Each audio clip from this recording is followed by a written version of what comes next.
Angle पढ़ाने वाले हैं।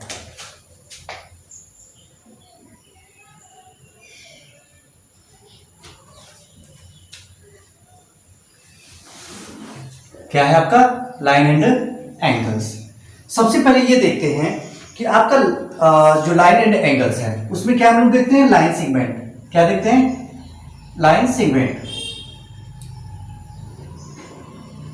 ये लाइन सेगमेंट होता है क्या है सिद्धार्थ, बताइए लाइन सेगमेंट क्या होता है? कि ये part of a line which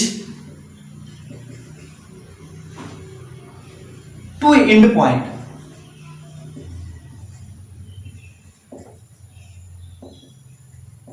ठीक है, points is called line segment.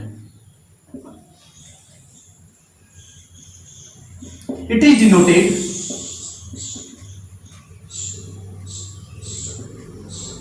by A B. ये देखिए जो लाइन सेगमेंट होता है, ये सपोज मान लीजिए क्या है, एक लाइन है, ठीक है, और उसमें क्या हो जाता है, दोनों पॉइंट आपके क्या होने चाहिए, इंड होने चाहिए। Do not move the forward and backward, ठीक है करा। यानी इसका मतलब है कि ये हमारा क्या है, लाइन सेगमेंट है। दूसरा चलते हैं हम लोग, लिखते जाइए आप लोग। रे, रे क्या होता है? सबसे पहले रे जो होता है कि a part of a line which one point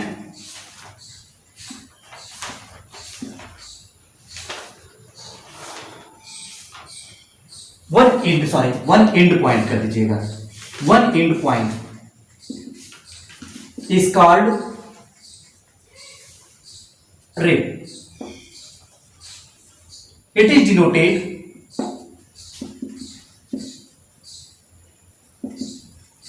bye, note कर दीजिए, ए बी, ठीक है। और इसको जैसे क्या होता है कि एक पॉइंट इंड होता है और एक पॉइंट मूव होता है।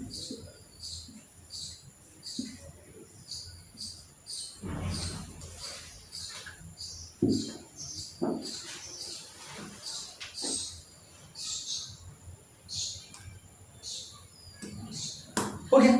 थर्ड लिखिए लाइन। लाइन क्या होता है? It can be expanded. हाँ बस लिख दीजिए, कोई दिक्कत नहीं। इट कैन बी एक्सपैंड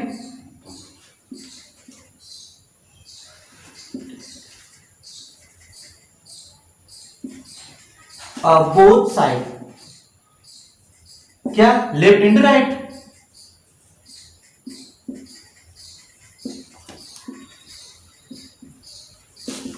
ठीक है। एंड इज डिनोटेड बाय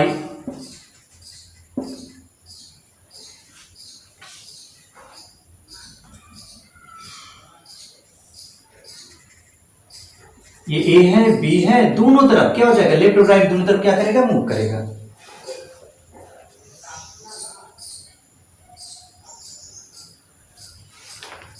हो गया, नोट कर लिया आपको। अब देखिए तीसरा हम लोग लिखेंगे, हटा दे इसको।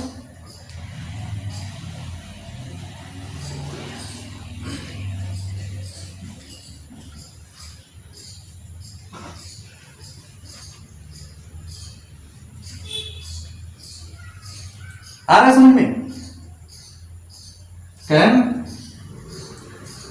चलिए ठीक है। थर्ड देखिए आप लोग, कोलिनियर पॉइंट क्या होता है?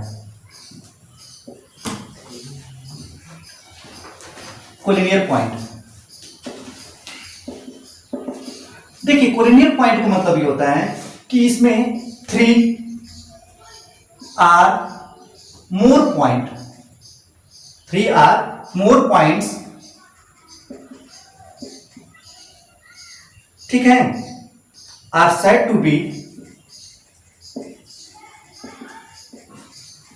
be collinear point.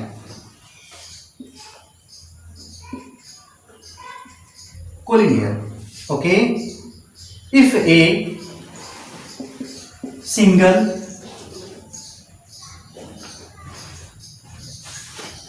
straight line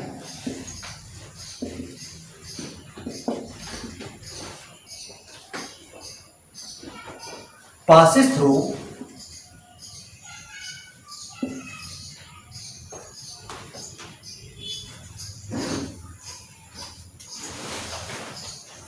then क्या A here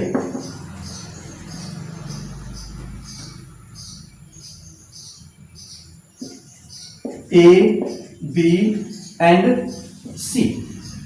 जैसे देख लीजिए यहां पे कोई एक लाइन है और वो क्या पॉइंट ए से पॉइंट बी से और पॉइंट सी से एक स्ट्रेट लाइन में ट्रेवल करता है, इसे क्या कहते हैं हम कोलिनियर पॉइंट कहते हैं। आ रहा समझ में? नेक्स्ट लिखिए नॉन कोलिनियर पॉइंट।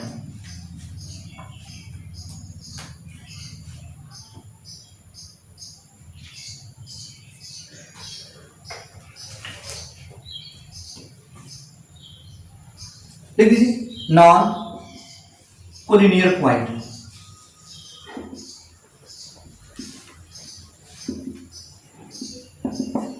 लिखिए 3 are more points,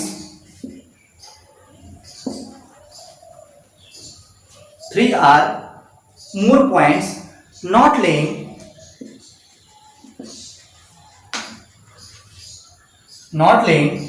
a single straight line।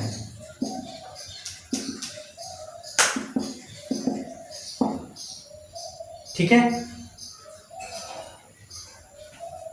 Are called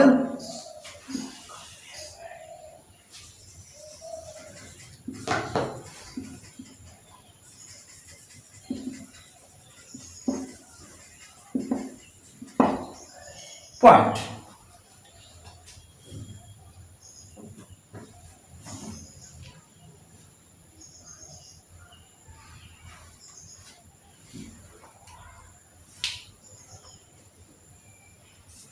जैसे मान लीजिए कि ये कोई एक स्ट्रेट लाइन है, यहां पे क्या हो जाए आपका, यहां पे आपका ए हो जाए, यहां पे आपका बी हो जाए और यहां पे आपका सी हो जाए।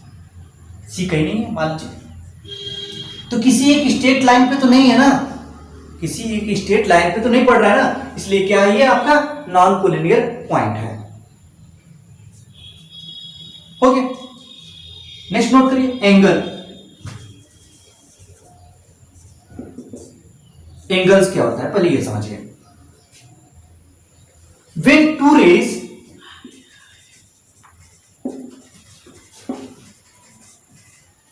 नोट करिए, व्हेन टू रेज orient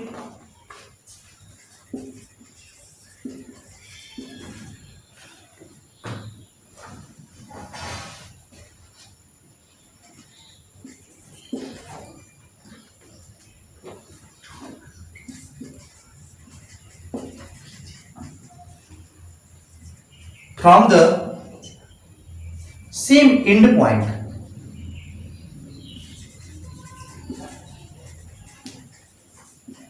आ रहा है समझ में? नहीं आ रहा है? ठीक है, जैसे कोई मान लीजिए ये कोई टू रे है, ठीक है, और दोनों रे का जो ओरिजिन है वो क्या है, ये है मान लीजिए ये।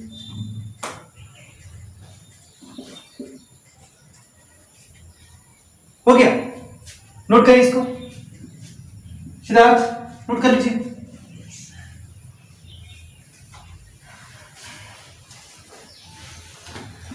करण हो गया, बहुत अच्छा।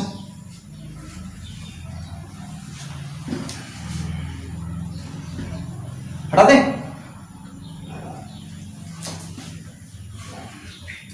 अब देखिए जो एंगल्स होते हैं, एंगल्स या टाइप ऑफ एंगल।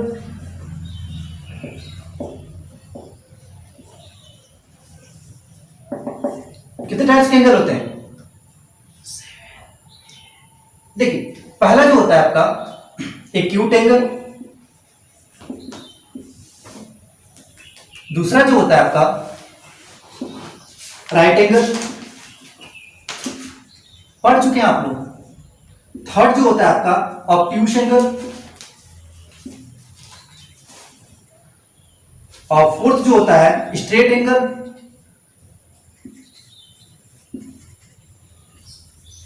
फिफ्थ जो होता है आपका रिफ्लेक्स एंगल,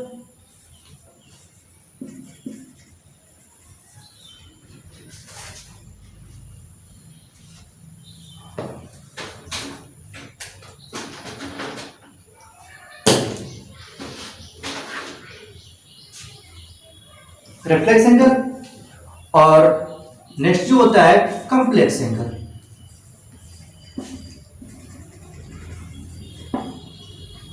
नोट करिए इसको।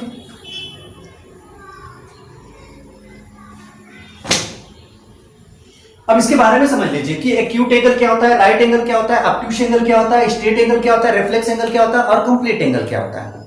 ठीक है, तो सबसे पहले ये देखते हैं हम लोग कि एक्यूट एंगल क्या है।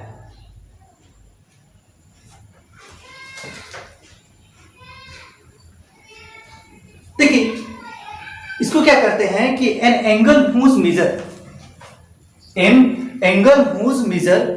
मोर than 0 degree and less than 90 degree. जो एंगल आपका 0 डिग्री से क्या हो, बड़ा हो, मान लीजिए सपोज दैट कि एंगल एक्स आपका है, वो 0 डिग्री से क्या होगा, बड़ा होगा, लेकिन 90 डिग्री से क्या होगा, छोटा होगा।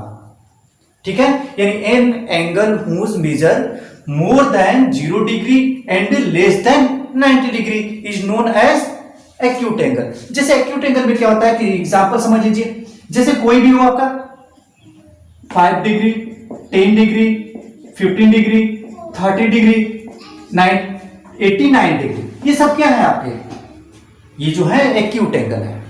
ठीक है, नेक्स्ट आइए राइट एंगल। जो राइट एंगल होता है कि यक्स इक्वल टू आपका क्या हो जाएगा, 90 डिग्री हो जाएगा, यानी एन एंगल हुज मेजर क्या 90 degree is known as right angle. ठीक है, नेक्स्ट चलते हैं ऑब्ट्यूस एंगल। तो ऑब्ट्यूस एंगल में क्या होता है कि an angle whose measure more than 90 degree but less than 180 degree, यानी जो एंगल 90 डिग्री से क्या हो, बड़ा हो। सपोज दैट कि वह एंगल क्या आपका यक्स है, जो 90 डिग्री से क्या होगा, बड़ा होगा, बट 180 डिग्री से क्या होगा, छोटा होगा। आ रहा है समझ में? बोलिए कि जैसे आपका एग्जांपल देखना होगा तो आप क्या कर सकते हो, 120 डिग्री क्या है आपका 90 डिग्री से बड़ा है, लेकिन 180 डिग्री से क्या छोटा है, कुछ भी हो सकता है, यानी 90 से ज्यादा और 180 से कम। अब यहां पे ले लीजिए 150 डिग्री, वो भी क्या है आपका, तो भाई आप कह सकते हैं कि ऑब्ट्यूस एंगल है। आ रहा है समझ में? चलिए उसके बाद आता है आपका स्ट्रेट एंगल। तो स्ट्रेट एंगल का मतलब होता है कि an angle whose measure 180 degree, जो एंगल क्या हो 180 डिग्री हो उसे क्या कहते हैं, स्ट्रेट एंगल कहते हैं। यानी x इक्वल टू क्या 180 डिग्री, यानी हमारा जो एंगल x है वो हमारा कितना हो जाएगा 180 डिग्री होगा। उसके बाद आपका आता है रिफ्लेक्स एंगल। तो जो रिफ्लेक्स एंगल होता है तो an angle whose measure more than 180 degree and या बट लेस देन 360 डिग्री, यानी जो एंगल 180 डिग्री से क्या हो, ज्यादा हो और 360 डिग्री से क्या हो, कम हो, उसे हम क्या कहेंगे, रिफ्लेक्स एंगल कहेंगे। जैसे यहां पे सपोज दैट मान लीजिए कि x कोई आपका एक एंगल है, ठीक है, और ये जो इसका वैल्यू होगा 180 डिग्री से क्या होगा, ज्यादा होगा, लेकिन 360 डिग्री से क्या होगा, कम होगा, उसे हम क्या कहेंगे, रिफ्लेक्स एंगल कहेंगे। नेक्स्ट चलते हैं हम लोग कंप्लीट एंगल। जो कंप्लीट एंगल का मतलब होता है कि an angle whose measure 360 degree क्या हो, जिसका केवल वैल्यू क्या हो 360 डिग्री होगा, उसे हम क्या कहेंगे, कंप्लीट एंगल कहते हैं। जैसे आप सपोज दैट मान लीजिए कि यक्स आपका कोई है एक एंगल और इसका वैल्यू क्या हो जाएगा 360 डिग्री हो जाएगा, इसे हम लोग क्या कहेंगे, आपका कंप्लीट एंगल कहेंगे। आ रहा समझ में? चलिए बहुत सारे आपको एग्जांपल भी देख सकते हैं। जैसे ये क्या है आपका, ये लाइन है और यहाँ पे आपका ये 360 डिग्री हो गया, बहुत सारे एग्जांपल्स हैं। इसमें देख लीजिए, एग्जांपल अगर देखना होगा जो 180 डिग्री से बड़ा हो, 360 डिग्री से छोटा हो, यानी आप लिख सकते हैं 200 डिग्री। ठीक है, 270 डिग्री जैसे मान लीजिए कि एंगल बनाना चाहते हैं तो बना लीजिए ऐसे। ये वाला क्या हो जाएगा, 270 डिग्री हो जाएगा, हो गया। ऐसे इसको ले लीजिए, ये कितना हो जाएगा, 150 डिग्री हो जाएगा। तो ये सब होता है। आ रहा समझ में? बोलिए।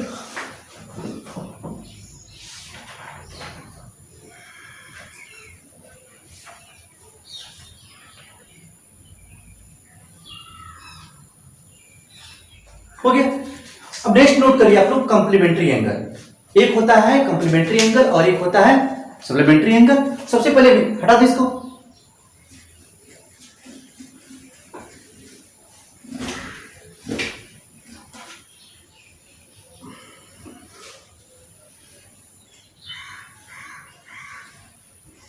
चलिए नोट करिए।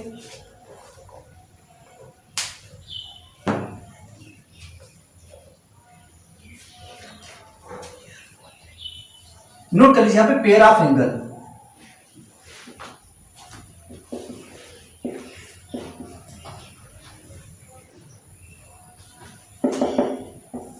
पेयर ऑफ एंगल, ठीक है। देखिए सबसे पहले क्या होता है, हमारा कंप्लीमेंट्री एंगल होता है।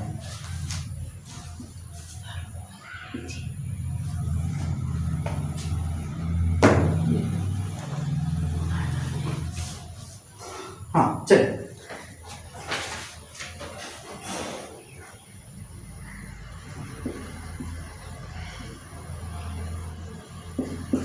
देखिए कंप्लीमेंट्री एंगल क्या होता है, इसके बारे में पहले समझ लीजिए। If sum of measure of two angle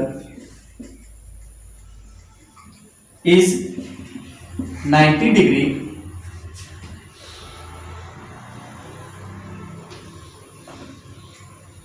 is called complementary angle।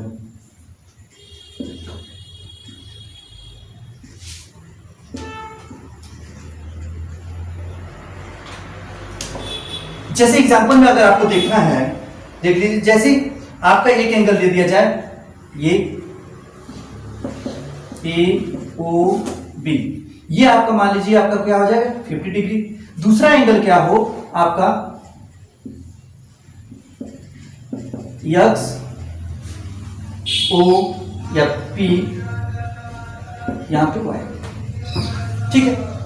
अब इसको जब हम सॉल्व करेंगे क्या हो जाएगा, इन दोनों का सम कितना होना चाहिए, कितना होना चाहिए 90 डिग्री होना चाहिए। यानी हमारा angle A O B plus angle X P Y equal to कितना होना चाहिए, तो ये आपका कितना है, ये आपका 50 डिग्री है प्लस 40 डिग्री है, इसकल टू कितना आ गया 90 डिग्री। इसलिए हमारा क्या है कंप्लीमेंट्री एंगल। यानी दोनों एंगलों को क्या कर देंगे, प्लस कर देंगे। जब प्लस करेंगे तो हमारा कितना आ जाएगा, आपका बिल्कुल ये 90 डिग्री आना चाहिए।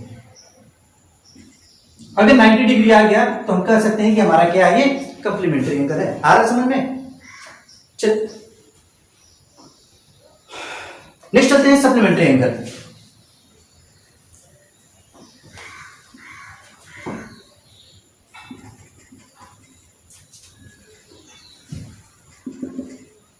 सप्लीमेंट्री एंगल्स ये क्या होता है, सेम चीज होता है। If sum of measure of two angles is 180 degree, if sum of measure, ठीक है, of two angles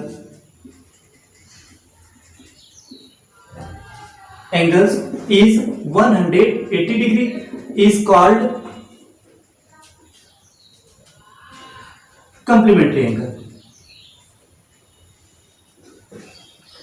sorry supplementary angle होता है।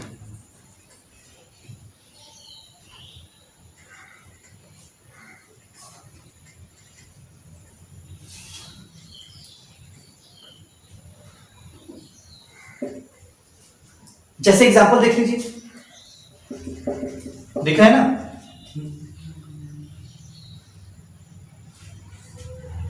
सेम चीजें हैं ऐसे, जैसे आपका हो जाएगा 120 degree plus 60 degree equal to 180 degree. तो ये हमारा क्या आ गया, 180 डिग्री आ गया, इसलिए क्या है आपका सप्लीमेंट्री एंगल हो गया।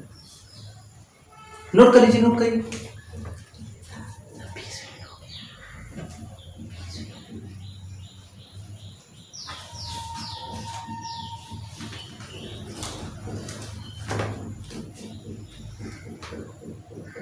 अब हम ये पढ़ाने वाले हैं कि the angle form when a transversal cut two lines. जब आपकी कोई दो लाइंस, यानी सपोज कर लीजिए कि आपके पास यानी ये दो लाइनें हैं, एक ये लाइन है और एक ये लाइन है, और इसका नाम मैं लिख दे रहा हूं एल और एम, ठीक है। यानी लेट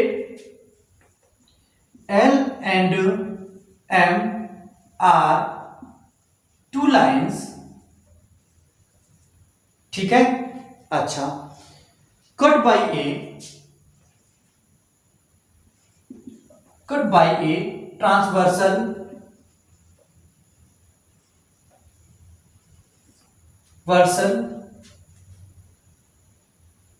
टी। मान लीजिए कोई एक लाइन है, वो क्या है, टी है आपका ये, जो कि एल और एम को क्या कर रहा है, कट कर रहा है, ठीक है। और आपका जो एल और पैरेलल एम है, जो एल और एम ये दोनों लाइनें क्या आपस में पैरेलल है। चलिए दोस्तों, इसका हम नामकरण कर देते हैं। ये आपका एंगल है, आप यहां पे 1 2 3 4 5 6 7 8, ये कौन कौन सा एंगल है आपका, 1 2 3 4 5 6 7 8, ये एंगल है। तो होता क्या है, सबसे पहला आपका स्टेप होता है करेस्पॉन्डिंग एंगल। क्या होता है, करेस्पॉन्डिंग एंगल।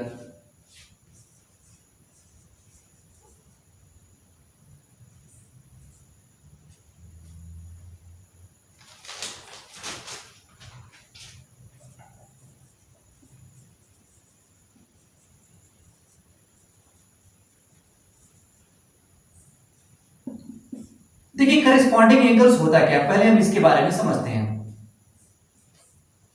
देखिए ध्यान दीजिएगा, जो आपका एंगल 1 एंड एंगल जो आपका 5 है, और जो एंगल आपका 2 है एंड एंगल 6, जो एंगल आपका 4 है and angle 8 and angle 6 sorry angle 3 and angle 7, ये सभी क्या है आपस में कॉरेस्पॉन्डिंग है।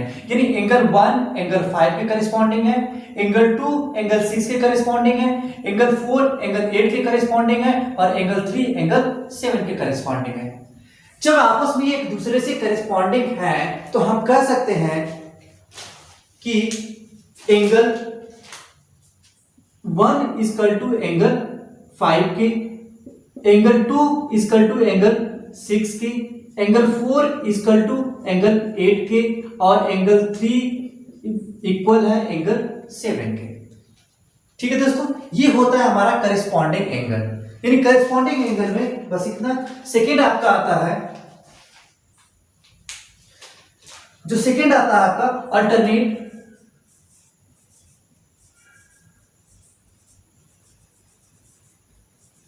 अल्टरनेट इंटरनल एंगल, या अल्टरनेट एंगल लिखते हैं। देखिए अल्टरनेट एंगल्स क्या होते हैं, जो अल्टरनेट एंगल होते हैं ये दो प्रकार के होते हैं।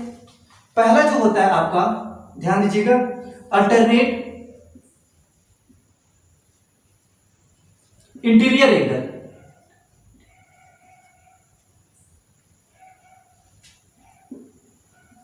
Angle,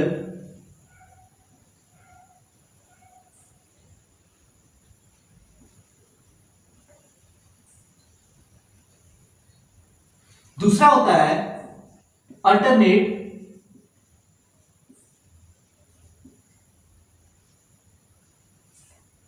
exterior angle,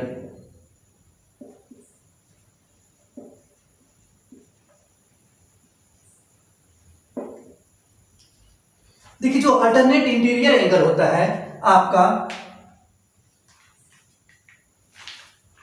alternate interior angle, जो आपका एंगल 3 है एंड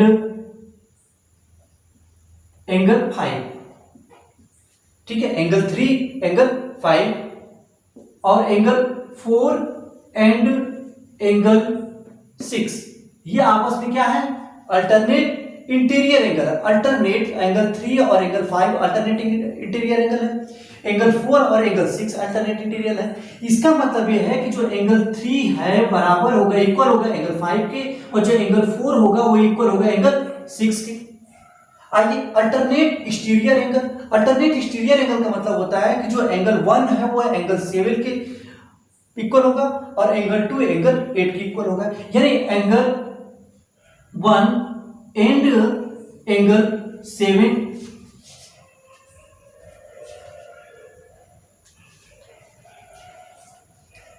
और एंगल 2 एंड एंगल 8। इसका मतलब है कि एंगल 1 जो है इक्वल होगा एंगल 7 के और एंगल 2 इक्वल होगा एंगल 8 के, यानी ये और ये एंगल दोनों आपस में क्या है, एक्सटीरियर। एक्सटीरियर का मतलब होता है बाहरी, यानी आपका एंगल 1 और एंगल 7 ये दोनों क्या है, एक्सटीरियर एंगल है, और एंगल 2 और एंगल 8 भी क्या है, आपस में अल्टरनेट एक्सटीरियर एंगल है। ये दोनों एंगल 1 एंगल 7 के बराबर होगा। आइए अब हम देखते हैं थर्ड आपका property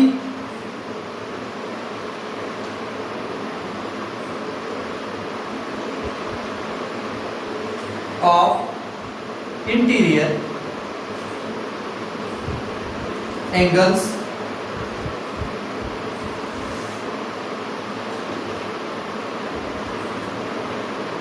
on the same side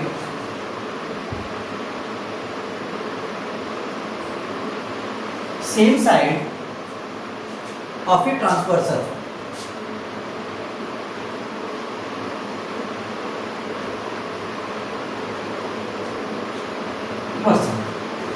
इसका मतलब ये है कि जो आपका एंगल 1 होगा वो एंगल 4, अगर हम दोनों के एंगल 1 और एंगल 4 को क्या कर दें, प्लस कर दें, तो इसका वैल्यू कितना आएगा, 180 डिग्री आएगा।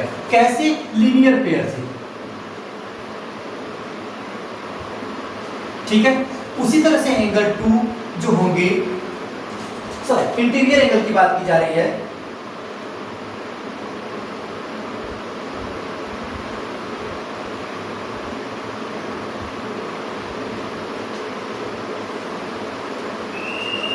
ठीक है। इसका मतलब ये है कि जो एंगल आपका 2 होगा प्लस एंगल 3 इसका 2, ये भी क्या होगा आपका 180 डिग्री होगा, ठीक है दोस्तों। उसके बाद हम आपका चलता है फोर्थ पे, वर्टिकली अपोजिट एंगल,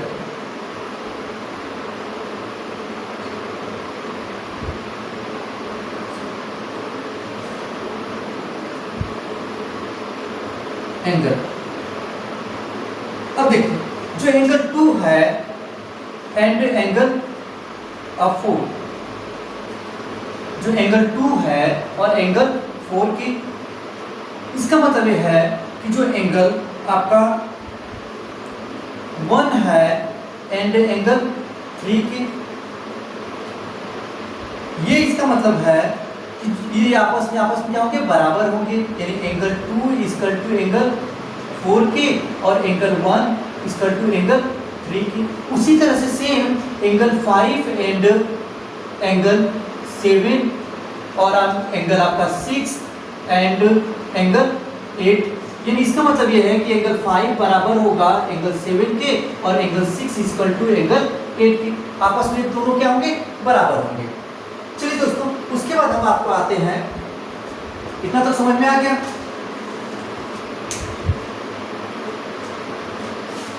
इसके बाद आपका आता है फिफ्थ पे, angle sum properties of triangle, angle sum of property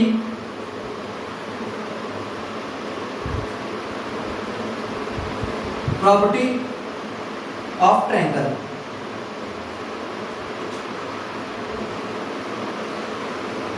इसका मतलब है जब कोई एक ट्रायंगल होता है, ये मान लीजिए ए है, बी है, सी है, तो अभी जस्ट बताया कि angle sum of properties of triangle, कोई एक ट्रायंगल हो, तो जब ट्रायंगल होता है तो इनका योगफल यानी angle A plus angle B plus angle C इसका तो कितना हो जाता है, इसका वैल्यू हो जाता है 180 डिग्री। ये ध्यान दे दीजिएगा आप लोग, ये कितना हो जाता है 180 डिग्री हो जाता है।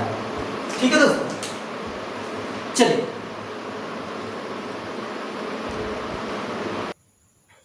हाँ दोस्तों चलते 6 पे।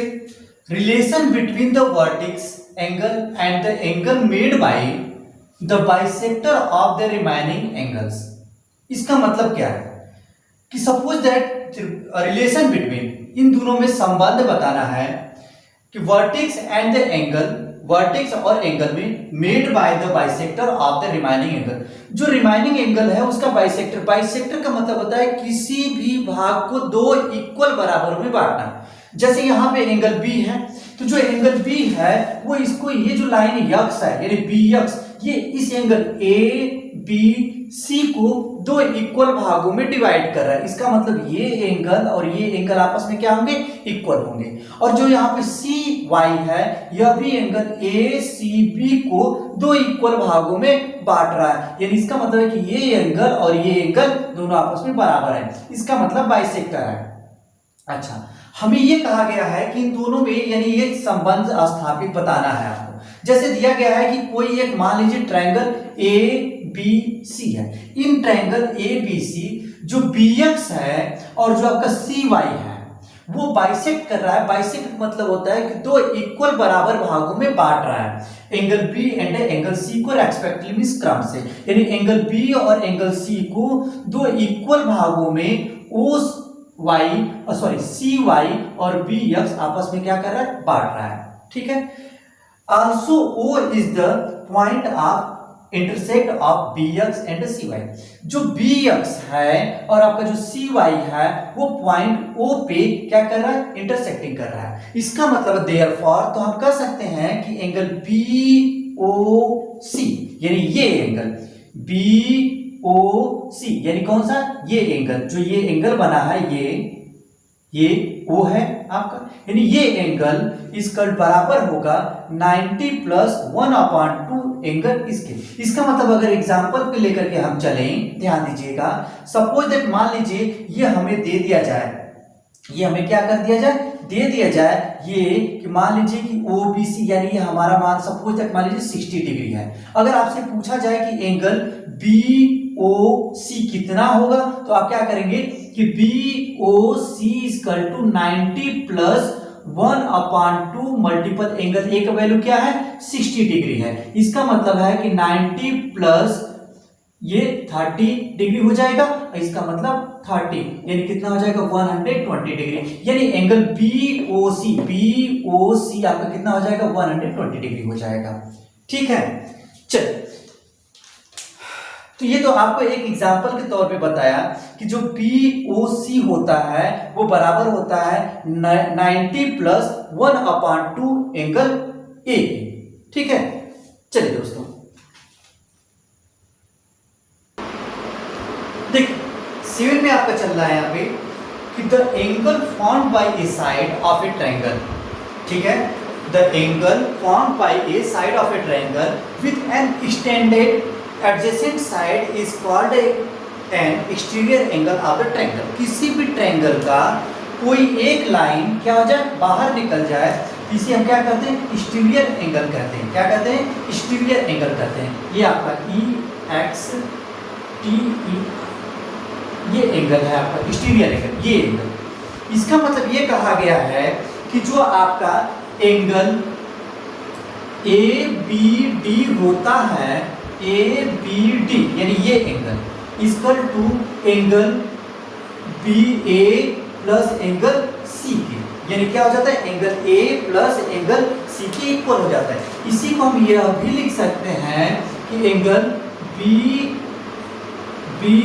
ए सी, बी ए सी यानी ये angle plus angle A C B, यानी ए सी बी के बराबर होता है। यानी जैसे अगर हम एग्जांपल के तौर पे देखें, मान लीजिए कि यही एक आपका ट्रायंगल हो, ये ए है, ये बी है, ये सी है, ये और ये डी है। चलिए यहाँ पे बी मैं ले लेता हूँ, ये आपका सी ले लेता हूँ। सपोज दैट ये मान लीजिए कि आपका जो है 40 डिग्री हो और ये जो है आपका 70 डिग्री हो, तो ये कितना होगा? तो आप करेंगे क्या कि यहाँ पे ये हमें फाइंड करना है।